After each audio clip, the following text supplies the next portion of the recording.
Fighter of the Year. This list was a lot shorter than for Male Fighter of the Year.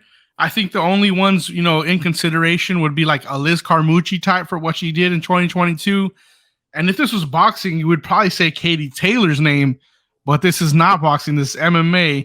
And there could only be one winner, the woman who's regained her championship, Zhang Weili. Now, Zhang Weili sent Joanna Jędrzejczyk into retirement in 2022, as well. Ouch, boys.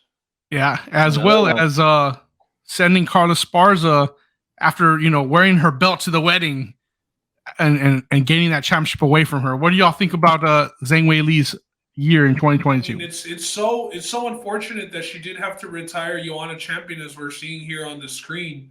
For you boys, I mean, as you know, the head of the Joanna fan club, to not see her around anymore, especially after the work she had gotten done to better her appearance a little bit, is pretty tragic and sad that she had to go into retirement. The work that moved her up a weight class. You know what I'm talking about. If you know. But for Weili, bro, I mean, aside from this one, the fight against Esparza, when we broke it down here for the weekly MMA Tap Hour, we talked about how the odds should have been minus 1,000. They should have been some, Nunez odds when she fought Juliana Pena the first time. It should have been Shevchenko odds when you get those, minus 1,000, minus 1,200, because she was just going to ragdoll Esparza. And it's exactly what happened. It was a fight it was never a fight. It was vicious. It was vicious. It was like a woman who was just trying to survive and not necessarily inflicting much damage. It was like when you go and fight that one boss in the video game and you just get annihilated the first time because you don't know, you're just outpowered and you got to figure it out.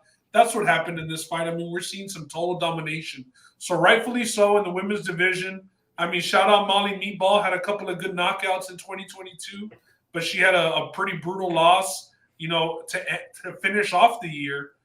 So Weili, the female fighter of the year for 2023, I'm with it. Yeah, no disagreements out of me. It's unfortunate that part of what got her on this list is ending, one of my favorite, female fighters' career in Joanna. So I got to pour one out for her, obviously. But no disagreement. Again, like I said, Weili obviously proved that she's just on a different planet than a lot of these women's fighters, especially, Esparza, as we're seeing here on the screen, just complete domination. And her strength is just on another level. You see here on the screen, for those of you guys that are watching, that there's at some point where Esparza has her in a headlock in the side guard and is about to dominate, and she just gets right out of it, like just a little a ragdoll, like Ben was talking about. So yeah, definitely different class. And another fighter, again, that I think has set herself up for a huge 2023 if Dana wants to start looking at some super fights on the women's side. I think there's some viable candidates for Weili.